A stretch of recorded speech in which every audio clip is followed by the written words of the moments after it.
जितेंद्र सिंह। आज के इस वीडियो में हम अकाउंटिंग ट्रीटमेंट ऑफ गुडविल करने वाले हैं। जैसे कि आप जानते हैं कि गुडविल चैप्टर जो आपने किया वो उसका आज हम इसमें आज हम एप्लीकेशन समझेंगे कि बेसिकली जो गुडविल हम निकालते हैं उसका एप्लीकेशन कैसे होता है। बेसिकली ये चैप्टर रिकॉन्स्टिट्यूशन के ऊपर होता है। जब हमारी रेशो बदलती है तो हमें क्या करना पड़ता है, ये उसके ऊपर चैप्टर है। और उसमें सबसे पहला टॉपिक है गुडविल, कि गुडविल की अकाउंटिंग कैसे करते हैं।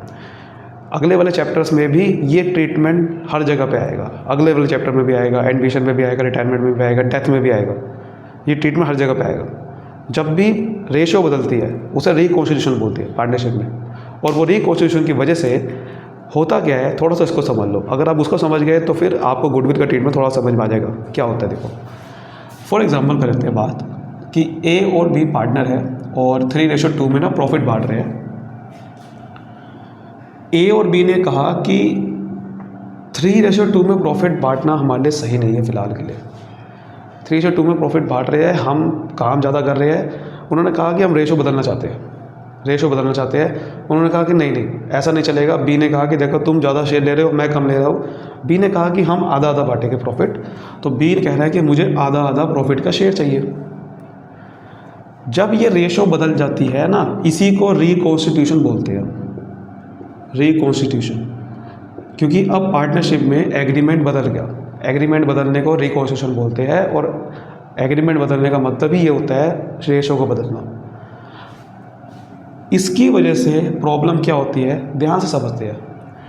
पहले क्या होता था कि कोई प्रॉफिट है, मान लो 50,000, वो पहले ए और बी में कैसे कैसे बढ़ता था, 30,000 20,000 ऐसे बढ़ता था पहले ए और बी में, क्योंकि 3:2 थी। लेकिन रेशो बदलने की वजह से क्या होगा, यही प्रॉफिट ए को मिलेगा 25,000 का शेयर और बी को मिलेगा 25,000 का शेयर। ठीक है। तो रेशो बदलने की वजह से आप देखो हुआ क्या, ए को जो पहले 30,000 मिल रहा था अब 25,000 मिलेगा। बी को जो पहले 20,000 मिल रहा था अब 25,000 मिलेगा। मतलब कि ए को 5,000 रुपये कम मिलेंगे, बी को 5,000 रुपये ज़्यादा मिलेंगे, क्योंकि आधी आधी हो गई है।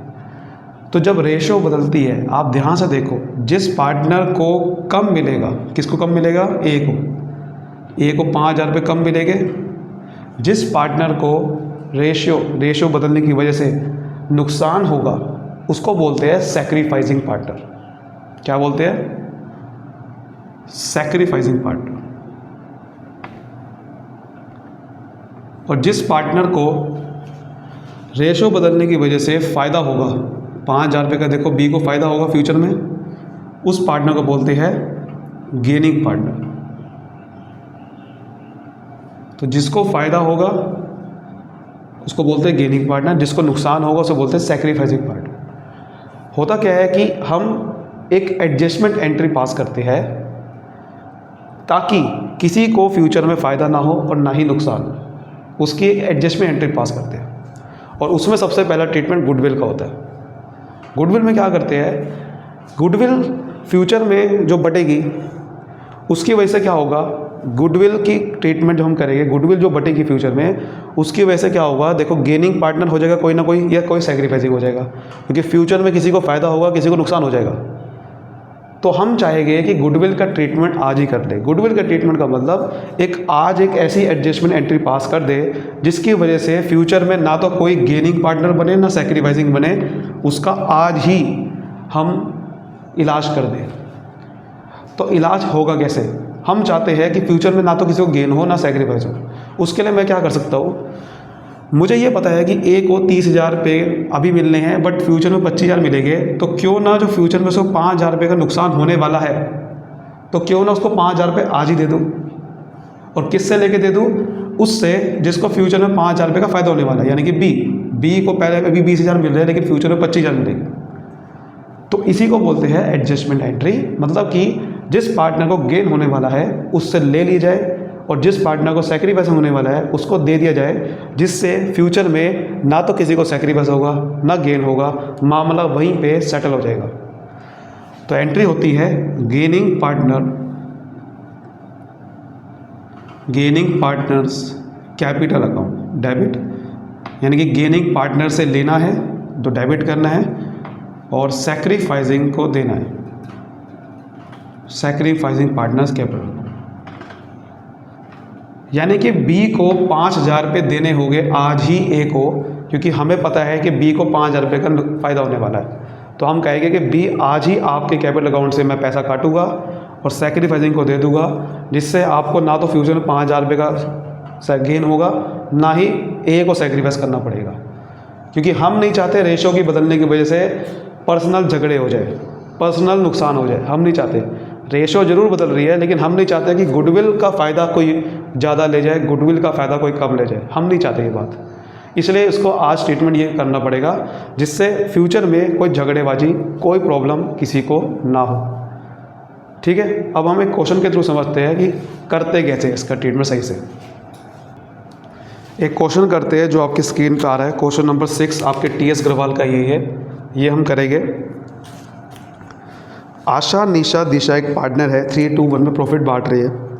With effect from 1 April 2024 they agree to share profit equally.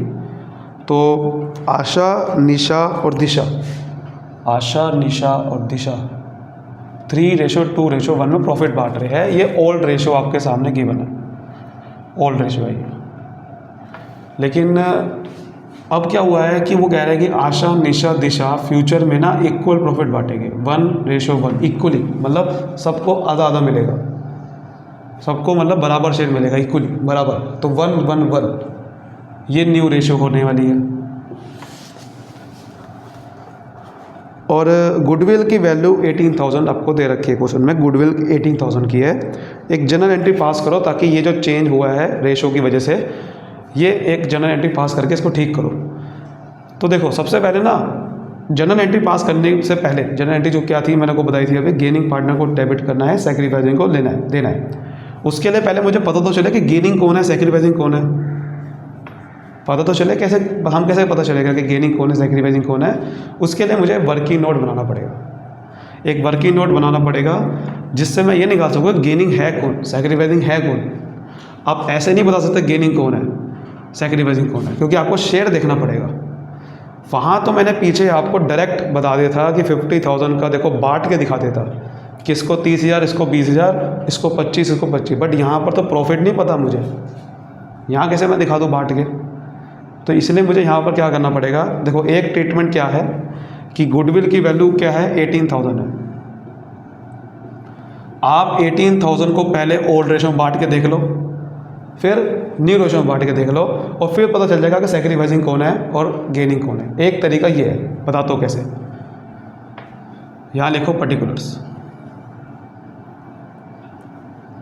ठीक है, और यहाँ पर आशा, निशा, दिशा,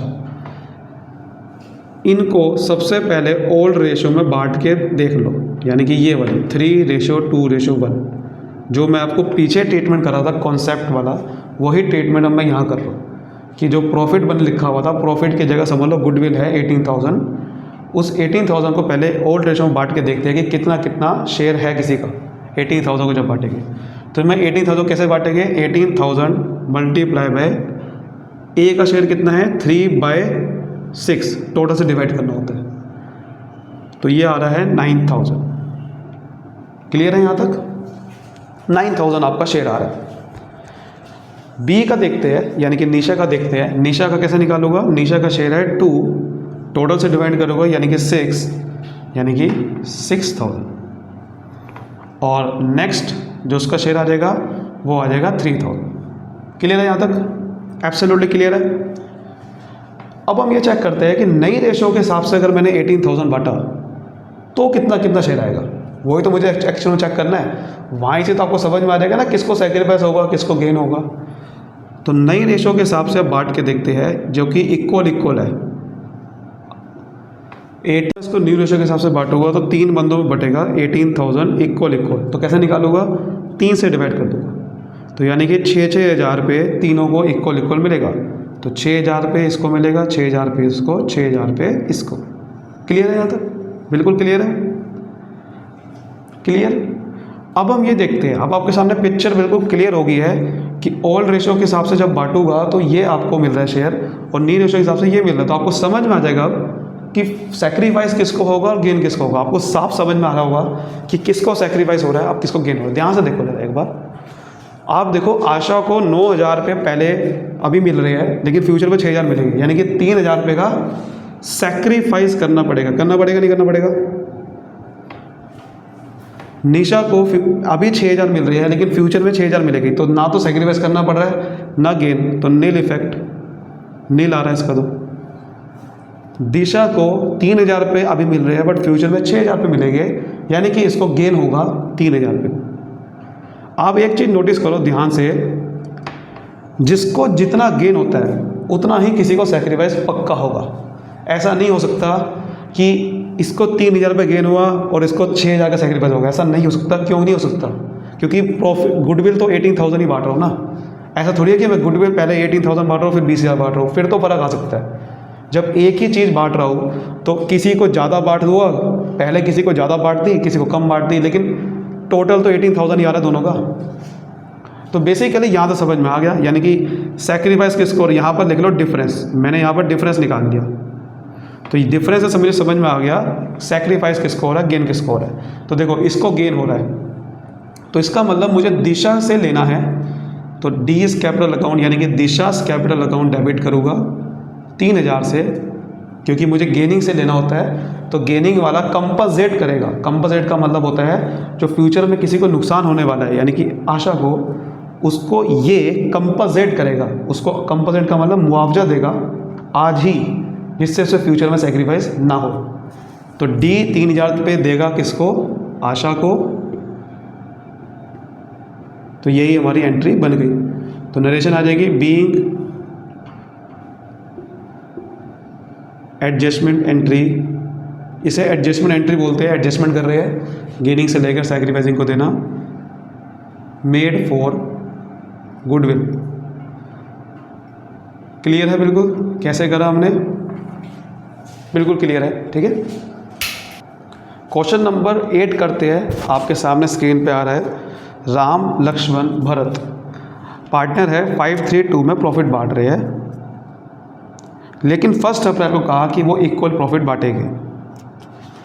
ठीक है सर, राम लक्ष्मण भरत 5-3-2 में प्रॉफिट बांट रहे हैं, ये ओल्ड रेशो है, लेकिन फ्यूचर में राम लक्ष्मण भरत इक्वल बांटेंगे। न्यू रेशो आपकी ये है 1 अप्रैल से। गुडविल की वैल्यू 4.5 लाख रुपए है, बट एक क्वेश्चन में आपको अलग चीज़ दे दी है कि goodwill is appearing in the books 75,000। अब इसका क्या मतलब है सर कि गुडविल दो आ गई हमारे पास। पहले गुडविल एक तो 4.5 लाख की दे रखा है और पहले से 75,000 रुपये गुडविल पहले से ही है बुक्स में, यानी कि इसका मैं आपको ध्यान से समझना पड़ेगा। इसका मतलब ये कहना चाह रहा है कि एक बैलेंस शीट जब हमने बनाई तो वहाँ पर एसेट साइड पे ना गुडविल की वैल्यू 75,000 पहले से लिखी गई है, बट नीचे जब मैंने गुडविल की वैल्यू आज निकाली तो वो 4.5 लाख की है। देखो गुडविल ना 2 तरीके की होती है, एक होती है परचेज गुडविल, यानी कि ये वाली गुडविल, इसको बोलते हैं परचेज गुडविल, जो खरीदी है, जो किसी से मैंने बिजनेस जब खरीदा तो वो गुडविल मुझे उसकी मिल गई, तो वो गुडविल हम बैलेंस शीट में शो करते हैं इनटेंजिबल एसेट की तरह। लेकिन एक गुडविल होती है जो मैंने खुद जनरेट की है, उसे बोलते हैं सेल्फ जनरेटेड गुडविल, वो बैलेंस शीट में नहीं लिखी जाती, वो बैलेंस शीट के नीचे दे रखी होती है एडजस्टमेंट में। तो गुडविल की वैल्यू जो कि 4.5 लाख की है, हमें जो ट्रीटमेंट करना होता है ना वो 4.5 लाख की गुडविल का करना होता है। बैलेंस शीट में जो गुडविल नहीं, उस बैलेंस शीट की गुडविल का नहीं करना, क्योंकि वो खुद नहीं कमाई। हमने जो खुद कमाई है गुडविल, एक्चुअल में वो गुडविल का ट्रीटमेंट करना होता है, क्योंकि वही गुडविल मैंने कमाई है, उसी को मुझे फ्यूचर में बांटना है, ठीक है। इसको सिर्फ बैलेंस शीट में शो करते हैं, बट अगर मुझे अब गुडविल का ट्रीटमेंट करना है तो पहले मुझे क्या करना होता है कि ये जो पुरानी गुडविल है, एग्जिस्टिंग गुडविल,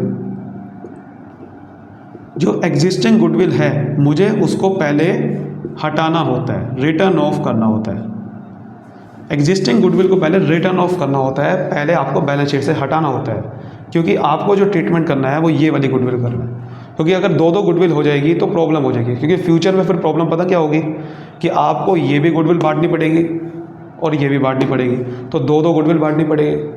और अगर आपने ट्रीटमेंट खाली इस गुडविल का किया जो अभी एडजस्टमेंट एंट्री पास करी, मान लो एडजस्टमेंट एंट्री पास करी, बट आपने इस वाली गुडविल का किया और ये गुडविल वैसे की वैसे छोड़ दी बैलेंस शीट में, तो फ्यूचर में क्या होगा, ये 75,000 की गुडविल बटेगी, बट कौन सी रेशो में बटेगी, न्यू रेशो में। और न्यू रेशो में बटेगी तो फिर किसी को फ़ायदा हो जाएगा, किसी को सेक्रीफाइस हो जाएगा, और वो हम चाहते हैं कि ना हो। इसीलिए हमें सबसे बड़े तरीका है कि ये पहले हटाओ, क्योंकि मुझे इसका कुछ नहीं करना, मुझे इसको नहीं बांटना फ्यूचर में, तो इसको आज ही हटा दो इसको, और फिर इसका ट्रीटमेंट करो, जिससे फ्यूचर में कोई गुडविल बैलेंस शीट में ना हो। ठीक है, तो इसलिए मुझे क्या करना है, ये कहाँ पर लिखा गया है ये सारी बातें जो मैं बता रहा हूँ, ये AS अकाउंटिंग स्टैंडर्ड 26, ये वहाँ ये बात कह रखी है कि परचेज गुडविल बैलेंस शीट में लिखी जाती है, सेल्फ जनरेटेड नहीं लिखी जाती। तो पहले आपको परचेज गुडविल को रिटर्न ऑफ करना है, तब इसका ट्रीटमेंट करना है। AS 26 में कह रखा है। तो क्या करना है आपको, सबसे पहले वर्किंग नोट बनाओ। पहले तो एक एंट्री पास करो इसको हटाने की। इसको हटाने की एंट्री क्या होती है, गुडविल को हटाना है, कोई भी एसेट को हटाना है तो उसको क्रेडिट करना है टू गुडविल अकाउंट 75,000, और पार्टनर्स कैपिटल अकाउंट डेबिट करना होता है। ठीक है, जैसे कि पार्टनर्स कैपिटल अकाउंट कौन है, आर्स कैपिटल अकाउंट, इसको डेबिट करूँगा। एल्स कैपिटल अकाउंट, इसको डेबिट करूँगा। और बीस कैपिटल अकाउंट, इसको भी डेबिट करूँगा। 75,000 का हमने बांटनी है ना, तो अब देखो 532 इसमें बांटूंगा ना, क्योंकि ये कौन सी रेशो में बांट रहे हैं, 532 ओल्ड रेशो में बांटनी है, न्यू रेशो में नहीं बांटी, क्योंकि मैं ये आज इसको हटा रहा हूँ। तो आज तो रेशो कितनी है, 532 है, तो ओल्ड रेशो में इसको हटानी है। तो 75,000 को 532 में बांटूंगा तो कितना कितना आएगा सर, 37,500 आएगा, 22,500 आएगा और 15,000 आएगा। ठीक है, ये आ जाएगा आपके सामने। नेक्स्ट, अब इसको वही एंट्री करेंगे जो मैं अभी हम समझ रहे थे, gaining partner debit, sacrificing credit. ठीक है, पहले तो हमने इसको हटा दिया, ओल्ड रेशो में पार्टनर्स में चार्ज कर लिया उनसे अमाउंट। ठीक है, एसेट को जब हम हटाते हैं तो पार्टनर कैपिटल अकाउंट से पैसा लेते हैं, डेबिट करते हैं, क्योंकि वो एसेट है, वो हटा रहे हैं, तो उसकी जो कॉस्ट है वो पार्टनर से लेनी पड़ेगी, क्योंकि वो एसेट पार्टनर का था। वर्किंग नोट अब बनाएंगे वही वाला, ईजी सबसे है वर्किंग नोट वो। हालांकि इसमें दूसरा ट्रीटमेंट भी है, लेकिन अभी आप वो रहने दो। अगर आपको ये समझ में आ गया तो आप यही फॉलो करिए, ऐसा कोई नहीं है कि आपको गलत बना जाएगा। ठीक है, दूसरा वर्किंग नोट आपको बता दूंगा भी क्या है। सबसे पहले वो देखते हैं गुडविल एक्चुअल में कौन सी एडजस्टमेंट करनी है गुडविल से 4.5 लाख वाली। Particulars RLB। ठीक है, सबसे पहले ओल्ड रेशो में बांट के देखते हैं कि कितना कितना गुडविल बट रही है। वही अभी 4.5 लाख है, अब 4.5 लाख को 532 में बांटोगे तो कितना कितना आएगा, बांट के देखना पड़ेगा। 5/10 करके सब चीज़ें करोगे ना तो आ जाएगा। मैं एक बार मैं करके आपके लिए आ देता हूँ। तो ये आपके सामने आएगा 22,500। ठीक है, 22,500, और फिर आपके सामने आएगा 13,500। 13,500 नहीं, मतलब एक जीरो और बढ़ जाएगी, 2,25,000, 1,35,000 और 90,000, ये आ जाएगा आपके सामने। फिर न्यू रेशो के हिसाब से बांटूंगा, यानी कि इक्वल, तो 3 से डिवाइड कर दूंगा तो 1.5 लाख रुपए बढ़ जाएगा, 1.5 लाख। ठीक है, अब आपको क्लियर दिख जाएगा कि किसको सैक्रिफाइस हो रहा है और किसको गेन हो रहा है। यही हमने समझा था ना, 2,25,000 में 1.5 लाख गए, 75,000 रुपये का इसको गेन हो रहा है या सैक्रिफाइस हो रहा है। पता क्यों, पुराना देखो ज़्यादा है, नया कम मिलेगा, सैक्रिफाइस होगा। इसमें पुराना कम है, नया ज़्यादा है, तो इसमें तो 15,000 का इसको गेन हो रहा है भाई साहब, गेन हो रहा है। और इसको 60,000 रुपये का गेन हो रहा है। देखो पहले 90,000 मिल रहा था, लेकिन अब 1.5 लाख मिलेगा, यानी कि एल और बी को गेन हो रहा है और इसको सैक्रिफाइस करना पड़ रहा है। तो एल और बी से लेंगे तो एल्स कैपिटल अकाउंट डेबिट, ठीक है, B's capital account debit, to R's capital account. तो एल को गेन हो रहा है 15,000 का, बी को 60,000 का, और इसको 75,000 का आर हो रहा है, गेन हो सैक्रिफाइस हो रहा है। क्लियर होगी यहाँ तक बात। अब मैं जो आपको बताता हूँ दूसरा ट्रीटमेंट क्या हो सकता है, यानी कि इसका आपको लॉन्ग कट करने की जरूरत ही नहीं है। दूसरा ट्रीटमेंट क्या है, ये तो मैंने आपको कॉन्सेप्ट क्लियर बताया था कि आप पहले ही देख लो सैक्रिफाइस कितना होगा और गेन कितना होगा, ये पहले से आपको समझ में आ सकता है। आपको बांटने की ज़रूरत नहीं है, पहले आप सिर्फ रेशियो से ही देख सकते हो किसको सैक्रिफाइस होगा किसको गेन। यही माइनस करना होगा, इसी तरीके से माइनस करना होगा, लेकिन आपको बांटने की ज़रूरत नहीं है। सर क्या बात कर रहे हो? देखो मैं बताता हूँ क्या बात कर रहा हूँ मैं ये बात कर रहा हूँ, देखो यहाँ पर मैं गुडविल को पहले बांट के दिखा रहा था ना, फिर मैं आपको पता चला था सैक्रिफाइस कितना हो रहा है, गेन किसका हो रहा है। आपको बांटने की जरूरत नहीं है। आप देखो क्या करो, आपको पता है एक फॉर्मूला है, देखो सैक्रिफाइसिंग रेशियो का एक फॉर्मूला होता है सैक्रिफाइसिंग रेशियो, एक होता है गेनिंग रेशियो का।